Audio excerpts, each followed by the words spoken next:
everyone to this installment of the 2020 lecture series at the Frontier Culture Museum of Virginia. My name is Doretta Sobolewski and I'm the research coordinator here at the museum. And today I am delighted to have Brenda Hornsby Heindl with me, who will speak about forging an American identity through clay, ceramics and the early American frontier. Before we get started, I would like to extend my gratitude to Virginia Humanities for supporting this lecture series. Their generous grant really allows us to share the research of scholars like Brenda with you. If you would like to support programs like the lecture series, please consider giving to the American Frontier Culture Foundation. If you're watching this video on our website, the donate button is located in the lower left corner. If you're watching this lecture on our YouTube channel, the link is included in the comment section below. So thank you so very much. And now it is my pleasure to introduce our speaker, Brenda Hornsby Heindl. Brenda is an independent potter and scholar of early American material culture with a focus on ceramics. She has worked at a number of historical organizations, universities, and museums in Virginia, North Carolina, Delaware, and Pennsylvania. Brenda has published numerous articles, holds a BA in history and an MA in American material culture. She was also a McNeil Fellow at the renowned Winter Tool Museum. So Brenda is going to start telling us a little more about her background and how she got interested in ceramics of that time period. And Brenda also made a very special behind the scenes video in her studio for us. It's really a wonderful addition to her lecture. And if you'd like to see Brenda making and discussing the history of the American jug and more, please take a look at that video. If you have any further questions for Brenda, we included her email address in the comment section as well. So thank you so much for watching, and here is Brenda Hornsby Heindl. Well, thank you for this opportunity to share about a topic that is near and dear to my heart. You give me the opportunity to talk about early America and the frontier and the backcountry and ceramics. I will jump on that opportunity. So I'm really appreciative to the Frontier Culture Museum for this. And a little bit about myself before we begin, just to talk about my own background. I have been making pottery for a little over 15 years now. And in undergrad, I went to a school in Kentucky called Berea College. It's a work-study school for those of you that aren't familiar with it. And so while studying history, I trained as a production potter. So I made pottery, not only made the clays and glazes, but learned to make a lot of pottery at a time. So I've continued making pottery. I'll talk about a kiln that I built in 2012, but I've also continued to take my research in ceramics and pottery and combine that with my knowledge of making. And it's just been a really fun exploration and a great way, I think, to approach ceramics and any topic, I would argue, any material. And my experience in the Winter Tour program in American Material Culture certainly drove that home, for the opportunity to have that hands-on knowledge of how materials were produced.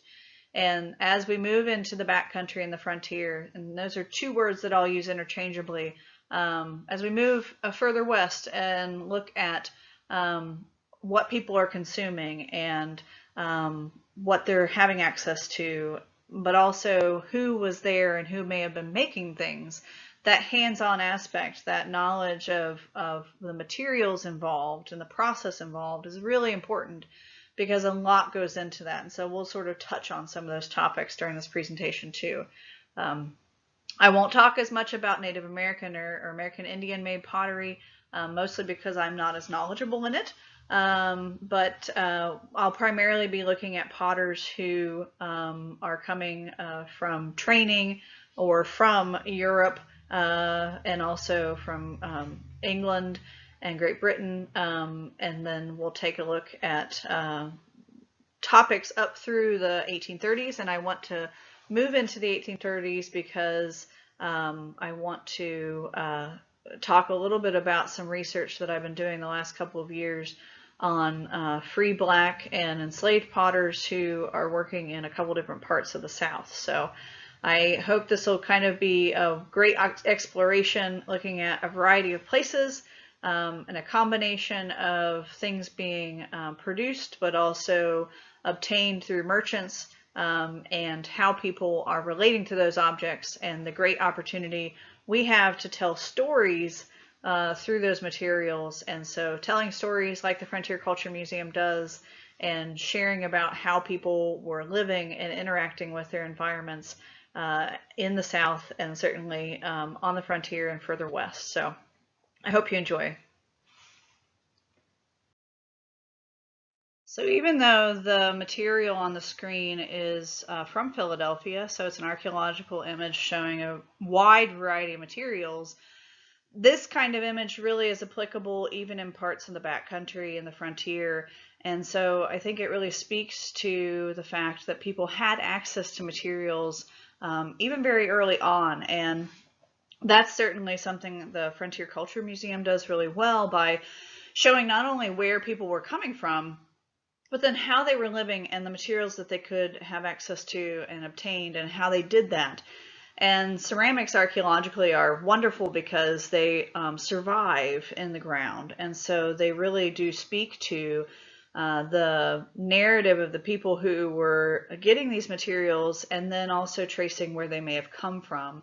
And so great stories to be told through the ceramics, but I think it certainly speaks to that idea of the backcountry isn't backward. And even very early on, people weren't making the materials that they needed to survive. And I would say scholarship has changed over the past 10 years as to that being the case, that people thinking about people thinking that people had to make their own materials in the backcountry. But I would say the general population still has that sort of conception. And so we're going to talk a little bit about that myth that was created with that, but also then look at the ceramics and the materials that are proving that wrong. So I do want to have a certain part of this presentation to talk about the potters who were here in America, who were essentially, especially early on, reacting to the materials that were being imported, and that largely influenced what they were making, but also it was influenced by where they were coming from and what they knew and how they were making those things. The images on the screen here are from the Ceramics in America Journal, and they're showing wares that were made by the William Rogers Pottery site in Yorktown, Virginia. And they produced both stoneware and earthenware, and were producing the first stoneware manufacturer here in America in the 1710s. 17 teens, I guess I should say. And so a good early date. And, you know, I should say too that by the American Revolutionary War, England had been making stoneware for nearly 100 years. Germany had been making it for over 400 years. And we had really been producing stoneware and then other earthenwares even longer since the 17 teens. So we had a lot of ceramics production under our belt, even by the American Revolutionary War. And you know, that's a good thing to remember, that we really had these manufacturers here. They knew what they were doing. They had the background, and then they also were recognizing what people wanted and why they wanted it. And so William Rogers' materials, and even some other potters who are here very early, like up in Manhattan, where we have German potters, they're making things that literally look like what was coming off the boat. So in the case of William Rogers, we don't have intact objects that are associated with him, or with at site, I should say, because they look so much nearly identical to pieces that were being imported from England. And I think that's an amazing thing to think about, that not only they were bringing that tradition and that trade and that knowledge directly from England, but then they're also acknowledging that that's what people want. So they're making that material, they're trying to figure out how to make it here. And that's a whole wonderful conversation, because the archaeology at William Rogers' site is absolutely fantastic to see how they're using slips and how they're studying the clay and how they're firing the wares, just to get it just right, to make it look like English imported wares. Because they knew what they were doing, but they had to study the clays. They had to figure out what to use here to replicate that.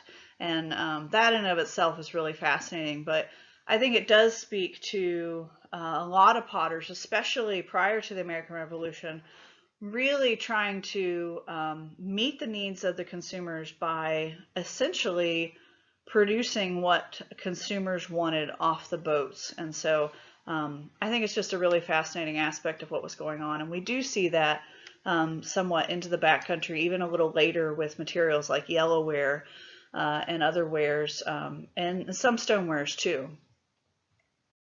Now, I don't want to give you the conception that American potters were only producing common goods, because even very early on, American potters were wanting to make porcelain. So porcelain is the highest fired clay, and we'll talk a little bit about clays here in just a minute.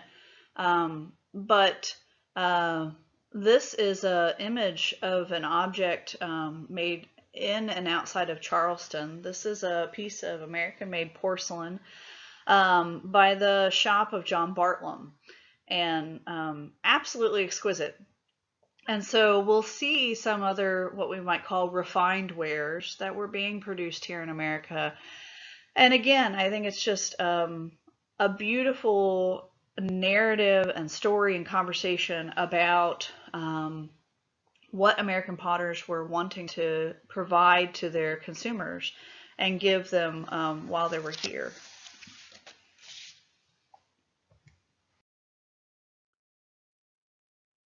So I do want to briefly just talk about some considerations that American potters had for making their wares, and then I'll show some examples of materials consumed and produced throughout the South, and then end with talking about free black and enslaved potters.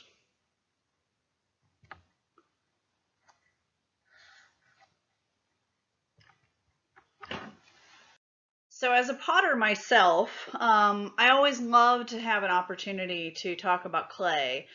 And I do like to remind people that not all clay makes pottery. So even though you might have clay in your backyard, it might not actually be clay that's conducive to making pottery. It might be brick clay. It might be another kind of clay. And especially clays for stoneware are not in all parts of America, but we do see potters having knowledge of where clay is and even communicating with each other through letters or even newspaper advertisements about clay and clay sources.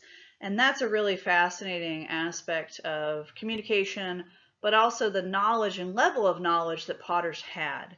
I always like to remind people that potters are multifaceted and wearing multiple hats. They are engineers and understanding the clays and the materials they're using.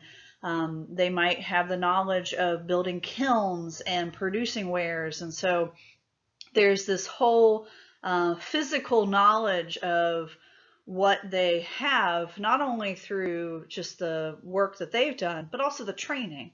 We didn't have an apprenticeship system here in America like they did in Europe, but that idea of passing down knowledge does continue. And I think that essentially comes with a long history of knowledge that extends through who they learned from and then what that tradition is. And so I think there's really a lot wrapped up in what potters actually knew and how skilled and the level of skills that they really did have, and just a general knowledge of their materials too.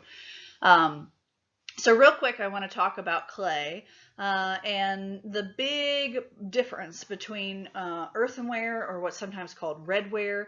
You see on the it's my left side of the screen. It's this very coarse and porous. That's kind of the biggest part of earthenware, is remembering that it's porous material. And then on the right is a jar from the William Rogers archaeological site, and that's a stoneware jar. And so the biggest difference I usually tell people is that earthenware would melt typically in a stoneware kiln. And so the temperature is what is the difference in the kilns, that earthenware typically can't withstand stoneware temperatures. But also, and we'll see here on this next slide, this word called vitrification. And vitrification essentially means that the clay itself becomes bonded, and as the temperature rises, that clay becomes tighter and tighter and tighter. So because earthenware and or redware does not go to that high temperature, it stays porous. And so this next slide, let's take a look. This slide really gives you that idea of the temperature change and how that impacts the clay. And so if you can kind of see on the screen, as that temperature rises, and these are in Celsius, so kind of trying to think about in Fahrenheit too, roughly double those temperatures, we see how that clay changes as it gets hotter. So there in the bottom right is the highest temperature there, and that clay is really tight. So that was why people wanted stoneware, was because it was so tight it could hold liquids. Earthenware, even when it is glazed, eventually and typically will leach, or it will leak whatever materials it's holding. So earthenware wasn't a sustainable material for storing material. Stoneware was, though, and when stoneware is found in Germany, it's a huge revolution, because then you have things like the word lager, which means to store in German, and that would be to store beers, because they could be stored in stoneware in caves. And I think that's a really fascinating development in foodways, but also just that essential nature of what's going on in the clays and the kilns and why people wanted that. So if you think about clay, then porcelain, which was being made in China, is the highest temperature clay, and that is the closest thing to glass. So it goes beyond stoneware, and so that's higher than stoneware, and then so you have porcelain, then stoneware, then earthenware below that. And that really impacts the choice that people the choice of what people are making, not only for what they had access to, but what they could financially afford to make. And that, I think, can really be seen in the very scarce records we have for potters looking at the cost and expense of building their kilns. So we did, I mentioned that clay was sometimes hard to find.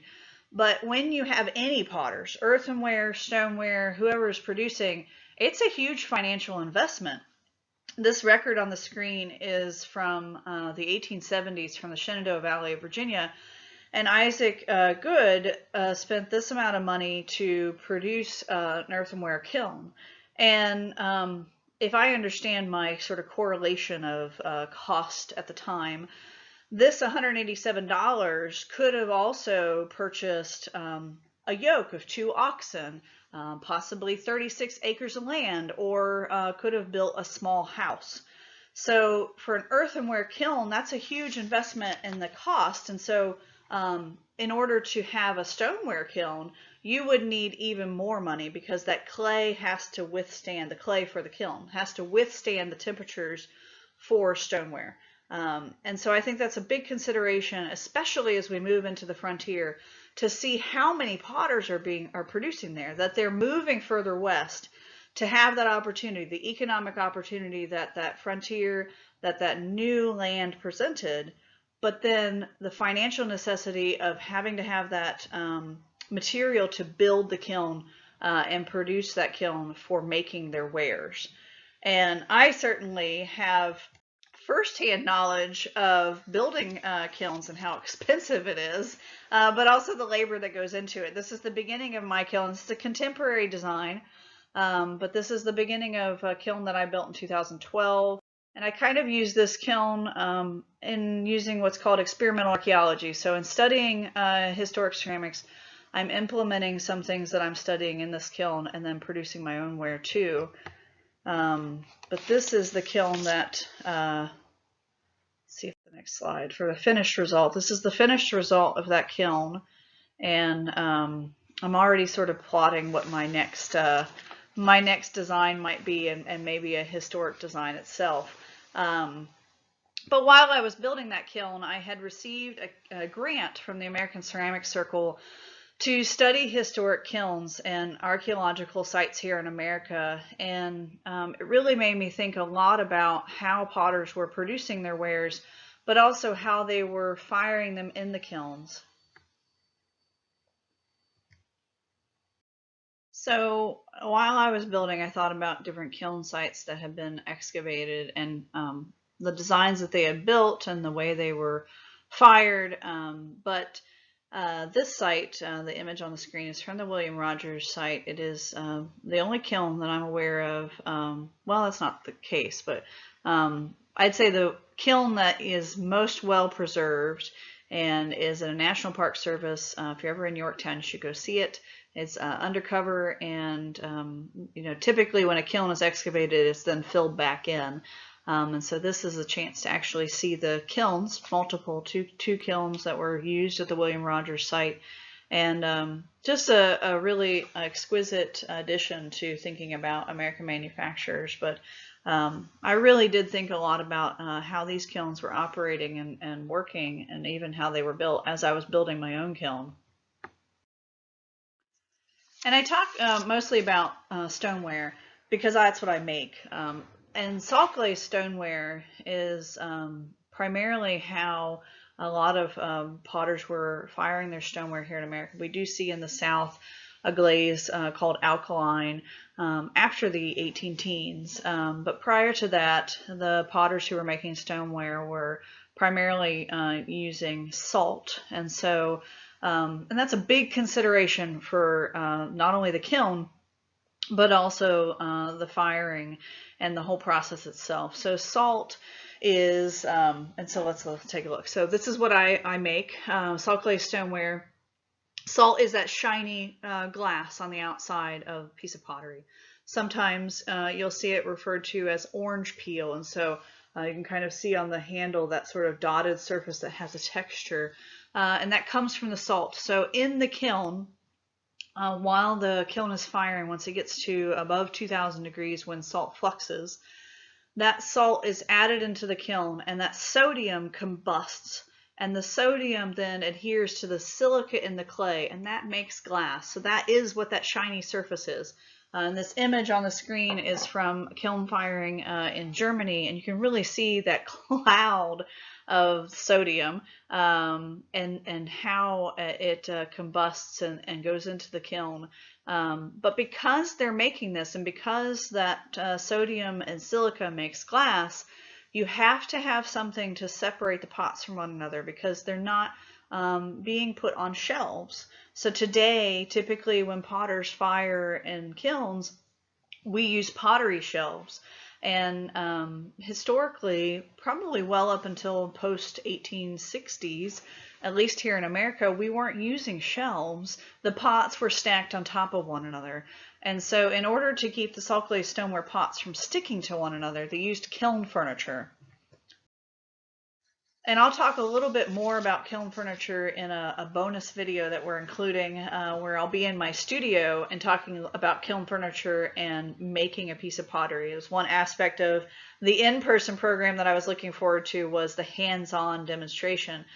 So we'll be sharing a video about that. But real quick, just to talk about some of these pieces, in order to separate the pots from one another, you had these pieces of clay, and those show up on the kiln sites in different forms and shapes. But that's a consideration to think about when you're making your pots too, is that knowledge of how to separate them and how to keep them from one another. And this is a great picture here of the kiln from Germany. I had the chance to actually climb in this kiln in the Westerwald, and this was built in the 1840s. It was refired twice in the last decade or so. But look between the pots. Those are the pieces of kiln furniture in all these different forms that were there and used. And that's absolutely fascinating to me. This is kind of my hopeful someday goal of stacking, but it's also kind of terrifying because we see some of these sort of slumpy pieces that happen because something collapsed, and I'll talk too about that in the video that I'm going to share. But a really fascinating consideration of that level of knowledge for what they had to use and how they used it in the kilns to produce the wares. And you do see kiln furniture being used in other materials, certainly refined wares, but also in earthenware production too, even in here in America. And talking about earthenware, we see in kiln sites and other places the evidence that potters, especially early on, were making both earthenware and stoneware. And that's something I found super fascinating, and did a little experimental archaeology in my kiln to sort of test that. And it does work out to do that and not have the earthenware impacted by the salt glaze necessarily. But typically, I'd say in research and scholarship, you see people talking about this transition between stoneware or earthenware into stoneware making. But I think a lot of potters were actually making it at the same time, including this record here on the screen from Winchester, Virginia, from the early 1800s. And this is Peter Bell, who was a descendant, German descendancy, and I love his notes where he's saying he's making earthing ware and stone glass or glass on. And so in German, the word for salt glaze is Salzglasur. And so this was really fun to see him saying stone glasur and kind of that combination of English and German.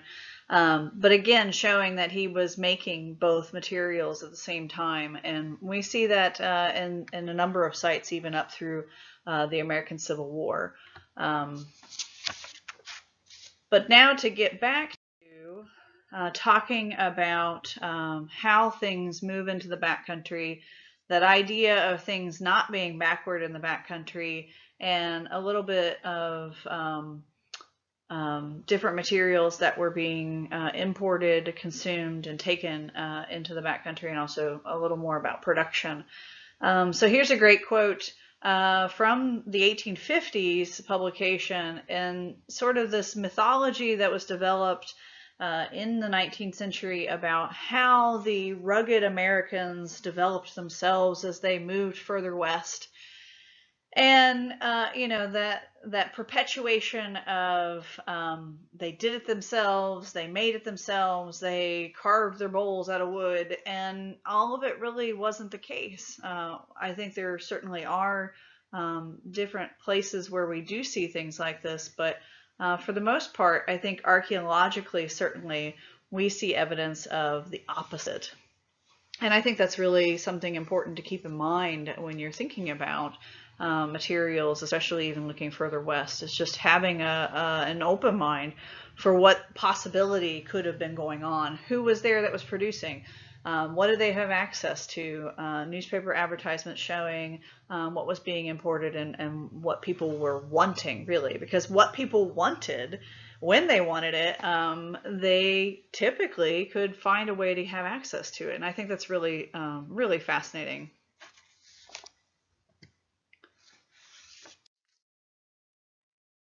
So this is a notice from Lexington, Kentucky. So right kind of in the middle of the state of Kentucky by the late 18th century. And Kentucky certainly had a lot of imports. Lexington, there in Kentucky, even in the 1790s, still did have log buildings, but they had a number of stores, which I think is a really fascinating point to make, that even though it was essentially still rugged looking, they had refined wares in any environment that they were living in. And I think that's a really great point to keep in mind, that they were importing things of European and Chinese production. And a great example of that is this wonderful bowl in the collection of the Kentucky Historical Society. And this was, it has the provenance of being owned by Mary Walker Holloway, who was of Rosemont, Virginia. And anyone watching this video, correct me if I am wrong, but on my little map of Virginia and Kentucky, as I understand, Rosemont may be in what's currently West Virginia. So you can see the circle on the right side of the screen, roughly the area where Rosemont is. And then she and her family were moving down into Woodford County, or excuse me, not Woodford County. They moved into Louisville. And so they moved all the way from West Virginia probably downriver by wagon in the 18th century, late 18th century, early 19th century. And by golly, she was determined to take this Chinese porcelain punch bowl with her. And we do see a number of examples where people were doing things like this. The quote on the screen is from Elizabeth Perkins' article showing that people really wanted to have these materials not only to perhaps show their wealth or have that identity of what they could afford to own, but also that piece of where they were coming from.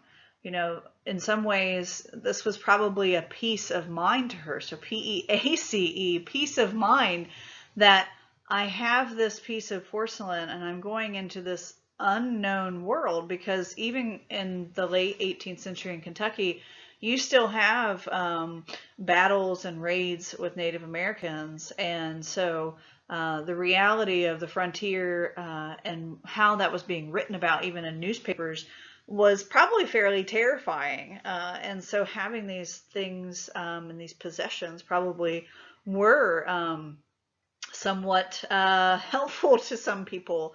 And in Kentucky too, and even Virginia, was probably very, very different looking. And there's a quote from the 18th century about a squirrel could travel from the east coast of Virginia to Kentucky and Ohio without ever touching the ground. So thinking about just how dark it was and the amount of trees that were there. It's really interesting to think about these materials that people carried with them as they went into the backcountry. So not only what people could get once they got there, but also what they brought with them.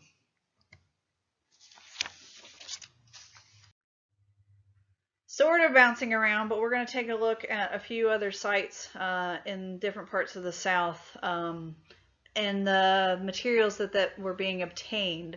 These are largely coming from fort sites that have been excavated and really great examples of not only local production of materials, and I'll talk about that here shortly, but also refined ware. So Chinese export porcelain. There's some probably Delft tin glazed earthenware.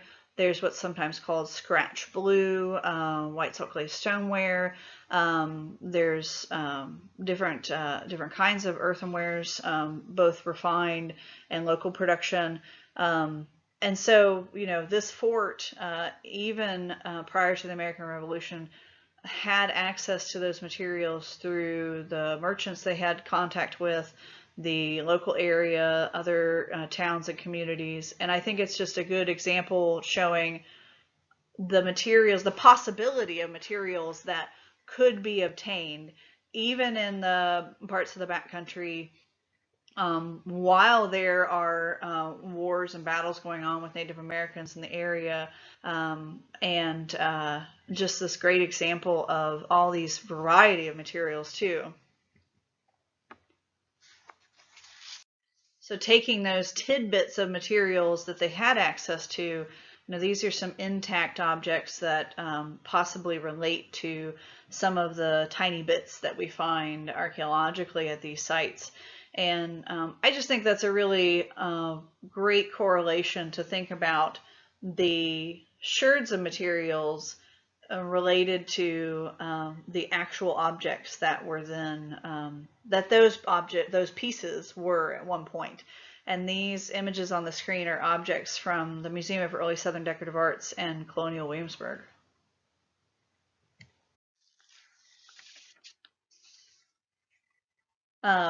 Fort Dobbs there also had connections to Moravians. So the Moravians just east of Fort Dobbs in the Winston-Salem area now, were working with the fort there. And this is a quote showing that they were exchanging materials that the fort could have access to, and then what they would exchange with pottery. And that's a really interesting thing to keep in mind, both because even prior to the American Revolutionary War, the Moravians in North Carolina were producing not only this slip decorated earthenware like what you see on the screen, but they were also producing refined wares. So these are the archaeological examples of materials excavated showing these basically wares replicating what was being imported from England. And on the right side is a mold, and you can see that elaborate edge of what would have been a plate and these glazes. And so you could obtain materials right here in central North Carolina that would have looked a lot like what was being imported. So local production of pieces that didn't have to come in from the boat and maybe pay extra expenses to get to them, and just the push of potters to produce these materials. And again, that idea of meeting the consumer's needs right where they are and finding a way to do it. I think that's absolutely fascinating. I go a little further west at another fort in Tennessee. Here's my slides finally going to catch up to me. Again, pre-American Revolutionary War, some examples of the materials that are showing up, not only white salt glazed stoneware, but we see porcelains. Again, we see that tin glazed earthenware. So again, a little further west, a little more inland, but still being able to obtain and finding a way to obtain and exchange materials in the area, but also merchants that are getting those wares to people who are even further into Tennessee in the mid-18th century. Fort Loudoun is a really interesting example too, because not surprisingly, especially on the early frontier, places like Fort Loudoun have Cherokee made or Native American and American Indian pottery. And so these are some images of the designs and the pieces that were being excavated at Fort Loudoun, and just some exquisite designs. Native American pottery to me is really fascinating, just especially on the manufacturing side, for the decorations and the functions of the shapes that they were making too.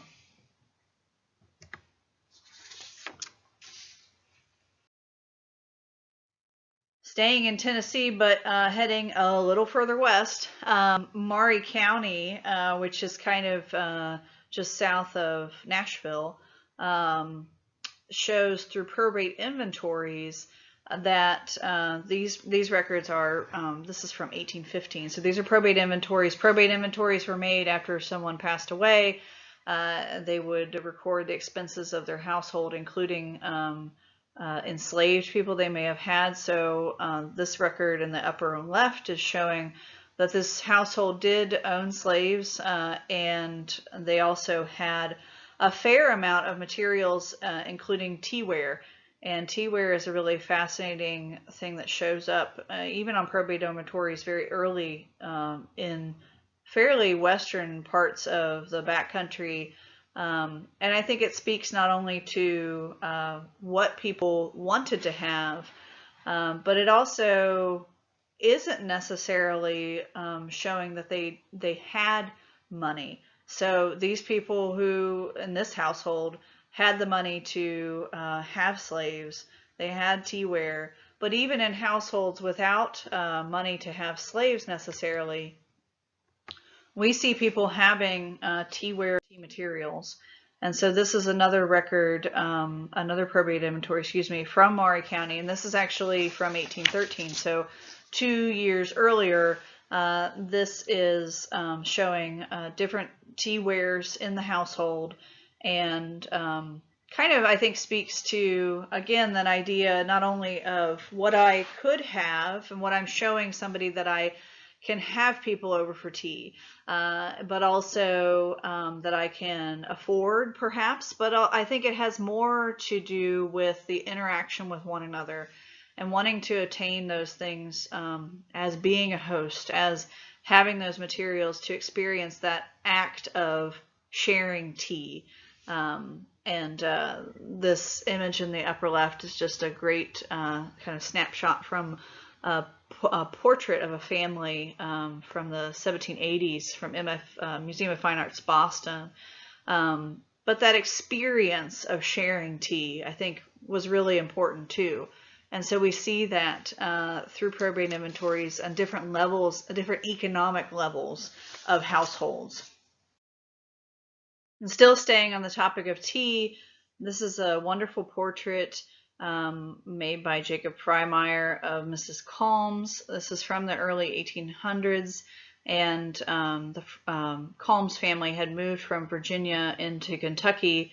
And so Mrs. Calms here, not only showing this exquisite level of lace, but also her teacup and her tea bowl and saucer. And so again, kind of showing what she owned, what she had, but also perhaps that process, that ritual of tea, that was also an importance, and certainly an importance, I think, in the backcountry, on the frontier, for people sharing that community and sharing that experience of being there. Kind of transitioning into talking a little bit about free black and enslaved potters. This is a couple images on the screen from Thomas Jefferson's Poplar Forest household and plantation in Virginia. And a little more recent archaeological assessment of materials there is showing that enslaved people there were making choices for what they used in their household. And the piece of transferware there on the screen is an image of a different design, different patterns, different colors that are showing up in enslaved households compared to what was being used in the main house. And so sometimes there have been assessments made that enslaved households used materials passed down from the main house, but places like Poplar Forest now are seeing that enslaved people were using their own money to purchase and make choices for the materials that they were using. And I think that's an incredible assessment of the collections here, but also an incredible example of choice for the enslaved people at Poplar Forest. So I do want to talk a little bit about other parts of the South that were producing and some of the materials and people who were producing them. As we get into parts of the South further west, especially in South Carolina, and moving into Georgia, we see a glaze developed in the 18-teens called alkaline glazing. And so it's not salt glazing, it's a level of materials like clays mixed with other fluxes to produce a glaze. And you may have heard of Edgefield through a potter named David Drake. He was an enslaved man who sometimes signed his wares. But what I think is really important to remember is that these pottery, essentially like pottery plantations, were producing these wares with other enslaved people too. And so David Drake is certainly an important person in that operation, but the other names here on the screen are from research being done on the names and identifications of other enslaved people who were working in these potteries. And I think it's just a great opportunity to think about all the hands involved in the process and how that all came together to produce these wares, even the wares that David Drake was having a hand in too. I had the opportunity to spend a week at an excavation of a kiln in Edgefield, and it was an incredible experience, mostly because the kiln that was excavated there was 105 feet long. So there on the screen here is an image showing the front wall of the kiln and then the chimney in the back. And just to stand there at the bottom of the firebox and think about how many pots went into the kiln, how often was it fired, and the amount of materials that went in there. And so thinking about the whole process and the people who were involved and the hands, and it's just it's really incredible. And you know, a kiln that's basically like the third of the length of a football field is really fascinating to think about firing itself. Kind of going through a couple of places in the South too, looking at not only enslaved potters who were working, but also free potters. I typically use people of color because that is the historical records also use that terminology. And so what I think is interesting about records like what you see here on the screen, and these are records coming out of research done at the Museum of Early Southern Decorative Arts. They are freed people related to potters like Richard Randolph. Richard Randolph was making pottery for Thomas Jefferson. But then we have the Gibbons who were working with them. And I think a really important research push would be to find out where these potters went to. And where they ended up. This is a record from Lexington. So again, right in the middle of Kentucky. This potter, John Carty, is one of the earlier potters there working in Lexington. And he had enslaved potters working with him. So again, are we able to trace these potters where they went, and did they continue pottery production? When and if they were freed and if they moved to other parts of the country.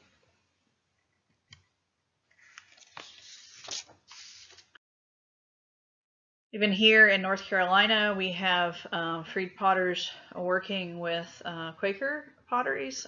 This is the William Dennis pottery right near me here in central North Carolina. And the Newbies, there has been some tracing of the Newbies. And the family were producing pottery. They end up moving into Indiana and then possibly Canada. So just really fascinating to think about the skills that these potters obtained as being bound out to these other potters, but then where did they go with those skills, and did they keep production and pottery production as they moved, and if they moved around? So real quick, one of the free potters that I've been looking at is a potter named Abraham Spencer. He was working up in the Shenandoah Valley of Virginia, and he was born in the early 1800s, but I think it's important to think about the communities of pottery that fostered some of these even earlier potters. So even though Abraham Spencer was born in the early 1800s, he was fostered by potters who are working in these styles. And these are images of pieces being produced in the Newmarket area of Virginia, and you have stoneware and earthenware and these incredible elaborate designs coming down out of Hagerstown, Maryland, and I think really fascinating but important to think about what exposure potters have to what kinds of designs, what kind of materials, what kind of techniques too. So Abraham Spencer was possibly working in a number of shops, but unfortunately the only materials associated with him, let's see if I can get my slide to go forward.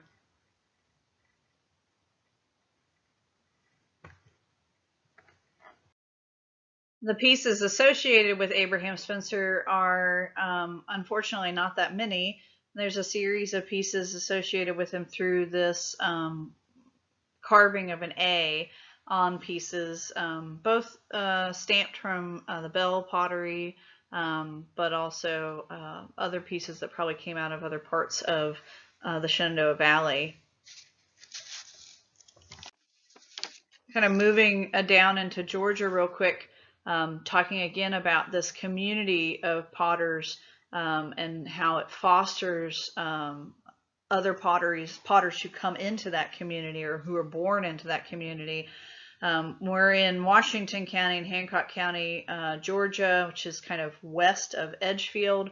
The first potters who come there actually come from Edgefield, and the Bustles who are working there are a free black family, several of whom were probably potters. We see them working right next to with Abraham Massey and Cyrus Cogburn, who are the two white potters who came out of Edgefield. And so a potter who is born into this community and this who's fostered, I guess, essentially in this community is a potter named Lucius Jordan, who he and his brother both are potters later on. And these records here on the screen are tax records from the 1830s. So Lucius Jordan and Elbert Jordan, or Jordan, born into this community of potters, show up in the 1830s tax records as free persons of color. And what's fascinating about them is that later on, they are showing up in census records as not listed as free people or listed as black. But if I can get my slide to go forward, let's see here.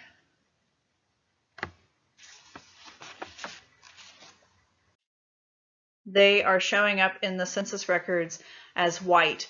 And so there is a likelihood that we have a community of potters who are passing as white in this area of Georgia and then also moving around. So while Lucius Jordan, who is the producer of the piece of pottery you see on the screen that's in the collection of the Museum of Early Southern Decorative Arts, while he stays primarily in one place, his brother actually moves around, and several other potters do too. And so this is a really fascinating aspect of pottery production as we move further west, further into the South, as economic opportunities open further and further west. You see these potters moving even further down into Texas. And the idea that you have black potters who are passing and either staying in one community or migrating into others. So really has been a fascinating research project to work on, and I look forward to sharing more about that research down the road.